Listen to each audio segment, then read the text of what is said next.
Y esta charla se la dedico, como siempre, y como todo lo que hacemos, a los pacientes, a aquellos, sobre todo, que más sufren con esta enfermedad, a los pacientes y a sus familiares, a esas variantes de esclerosis múltiple que tanto sufrimiento generan en el entorno nuestro. También tengo que agradecer a Cristina y a Alfredo que me hayan prácticamente dado la charla. Yo prácticamente puedo empezar por las conclusiones, realmente, y tengo que decir dos cosas. Hay 1 millón de pacientes con esclerosis múltiple progresiva en el mundo. Esto es muchísimo. Tenemos que trabajar en ello y lo estamos haciendo. Y desde luego no están abandonados en absoluto, que nunca se crean que están así. Y no todas las esclerosis múltiples son progresivas. Hay muchas esclerosis múltiples y no todas son progresivas. A partir de ahí, ya, como me quedan 15 minutos de charla, pues voy a poner algunas diapositivas que han puesto ellos dos, que menos mal que no estamos en el mismo hospital, pero no se puede estar tan sincronizado. La esclerosis múltiple es mucho más que una enfermedad en brotes. Siempre hablamos de los brotes, el 86% de los pacientes cursan con esos brotes, pero es una enfermedad que está en completa evolución. Todos los días son distintos para los pacientes con esclerosis múltiple. Esto era lo que decíamos en los años 70, en los años 80, pero estamos hablando en los últimos años en investigación y ya hablamos de otros conceptos distintos que intentaré explicaros. Hablamos de inflamación, hablamos de desmielinización, pero la desmielinización solo es un personaje más en esta enfermedad.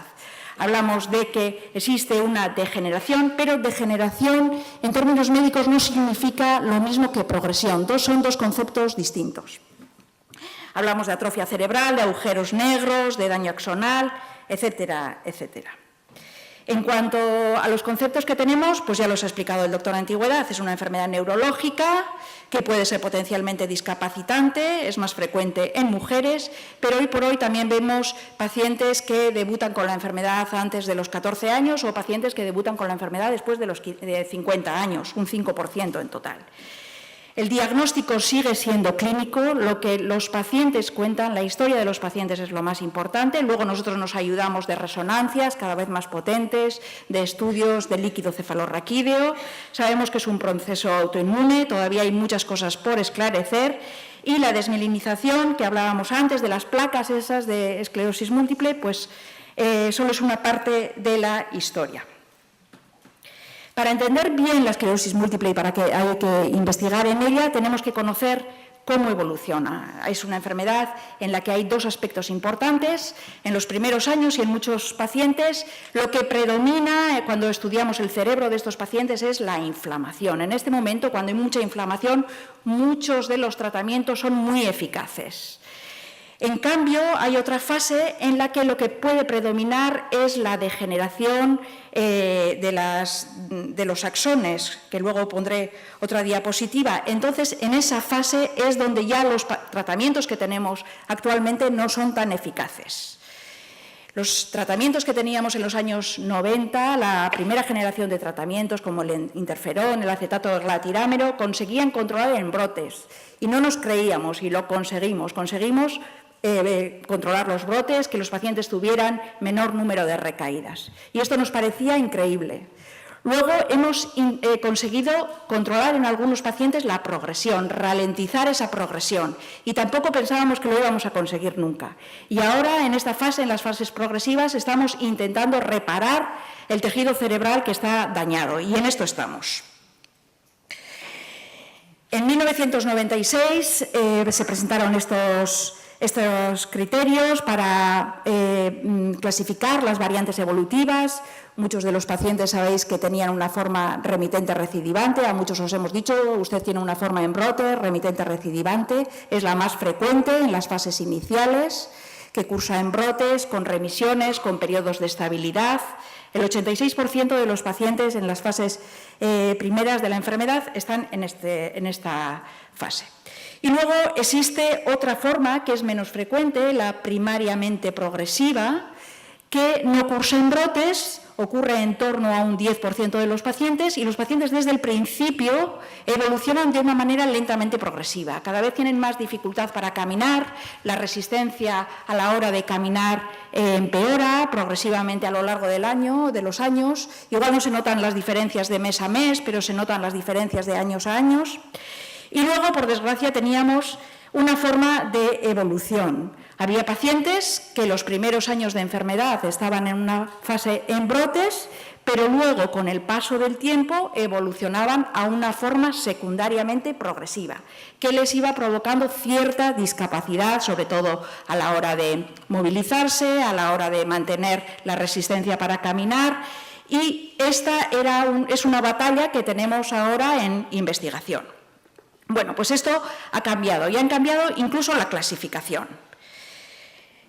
Ahora hablamos, ya desde el 2013, hablamos de otra clasificación, y esto tiene connotaciones de cara a los tratamientos. Sabemos que los pacientes que tienen formas recurrentes pueden tener actividad en la resonancia y actividad en brotes, y son pacientes que responden muy bien a tratamientos.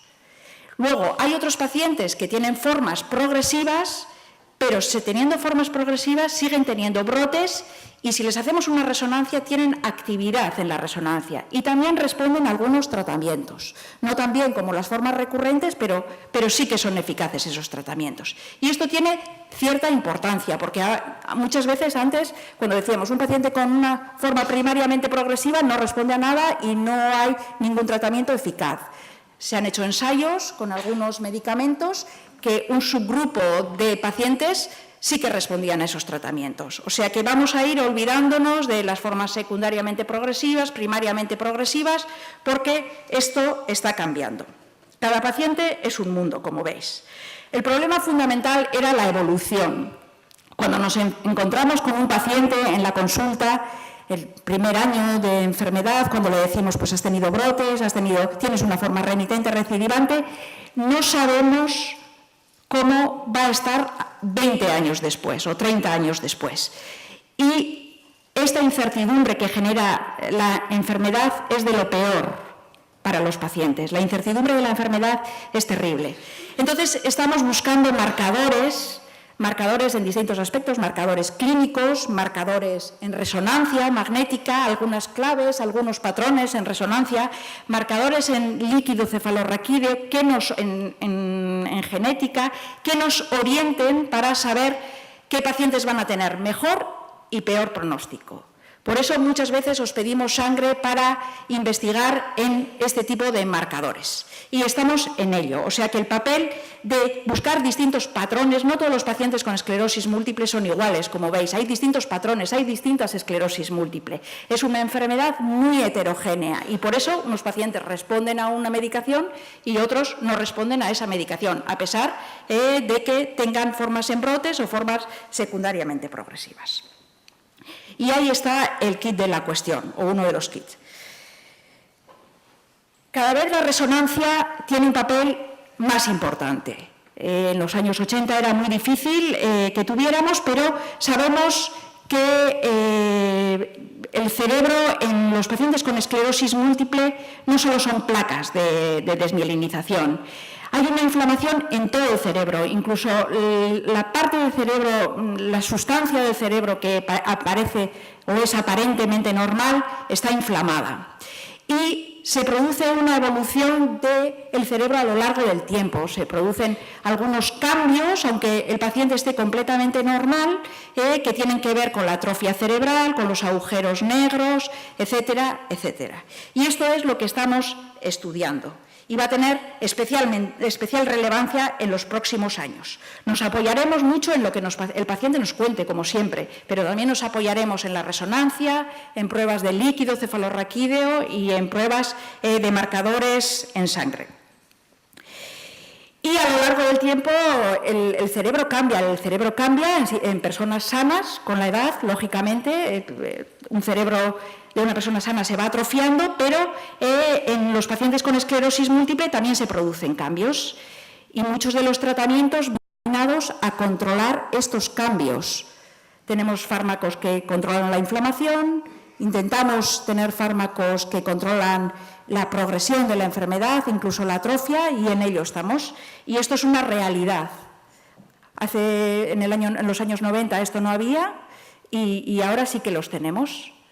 La verdad es que es impresionante, pero está avanzando muchísimo. Comparativamente con otras enfermedades neurodegenerativas como el Alzheimer o la ELA, pues nunca nos sentiremos lo suficientemente afortunados, pero la investigación está dando sus frutos de una manera muy rápida. Si hacemos una biopsia o una autopsia a un cerebro de un paciente con esclerosis múltiple, sabemos que hay distintos componentes. Hay una inflamación en el cerebro, también se produce una desmielinización y se produce una pérdida axonal, como han enseñado mis compañeros en las diapos anteriores.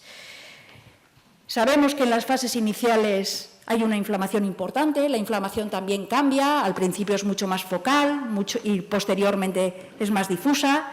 Sabemos que con el tiempo aparecen lesiones en zonas que pensábamos que no tenían repercusión, incluso esta es una resonancia de 7 teslas. Es una resonancia que casi ve el alma, prácticamente se utiliza en investigación, y como veis, hay lesiones en la corteza que prácticamente con resonancias de 3 teslas o de 1,5 teslas que se utilizan en la práctica clínica no se ven. Y enfocados a esta inflamación y a estas lesiones van muchos de los medicamentos que estamos intentando utilizar en ensayos clínicos. Y, por desgracia, también sabemos que pasado el tiempo se puede producir un daño axonal irreversible. Debajo de esas placas de desmielinización, en el cable, se produce un daño axonal que es irreversible y el daño axonal está en relación con la incapacidad.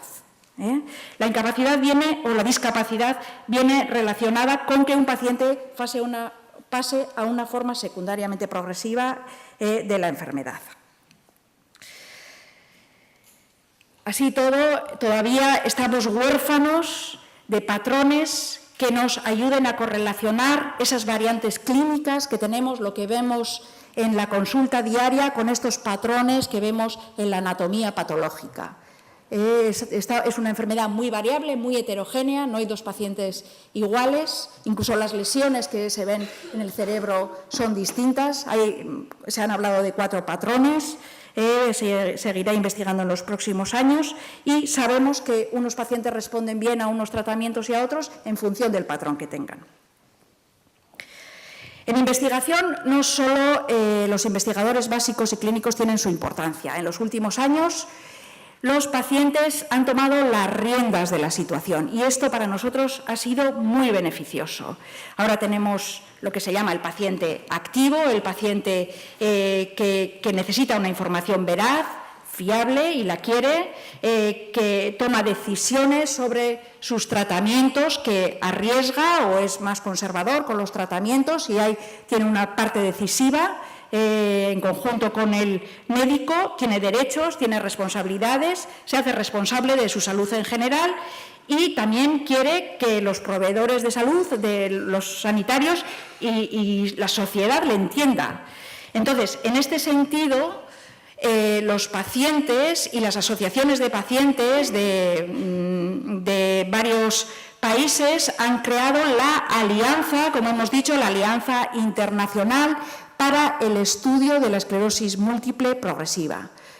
Países como España, Estados Unidos, Inglaterra, Italia, etcétera, etcétera, seguro que todo el conjunto de federaciones, de asociaciones de pacientes están trabajando en este tema. Hay una alianza estratégica para la investigación en esclerosis múltiple. Aquí tenéis la página web donde aparecen todos los trabajos de investigación liderados por esta alianza que está dando sus frutos. Y esto es muy importante. La esclerosis múltiple está cambiando en todos los aspectos.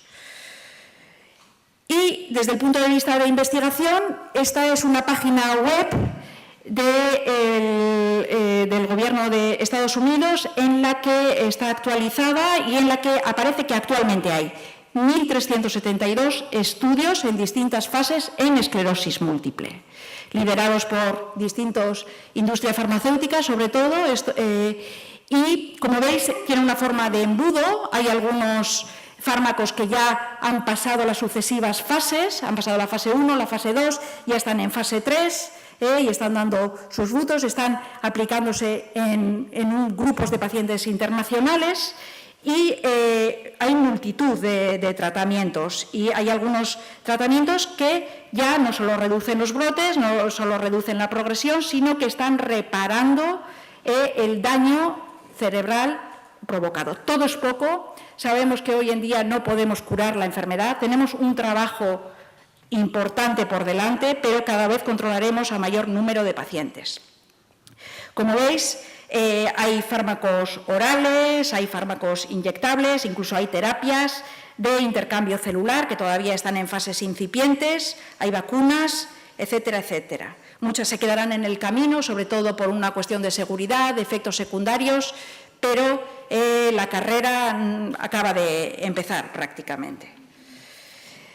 Y también tenemos que entender el concepto de ventana terapéutica. Sabemos que en la fase inflamatoria de la enfermedad todos estos tratamientos son mucho más eficaces. En cambio, cuando lo que predomina es la degeneración o la forma progresiva, pues muchos de los tratamientos no han sido tan eficaces. Pero en esta situación estamos hoy. Hay en marcha 339 ensayos con esclerosis múltiple remitente recidivante en Europa y 62 en formas progresivas. Muchos pacientes piensan que no se está investigando, pero sí, resulta muy complicado porque probablemente existan muchas esclerosis múltiples, pero sí que lo vamos a poder controlar.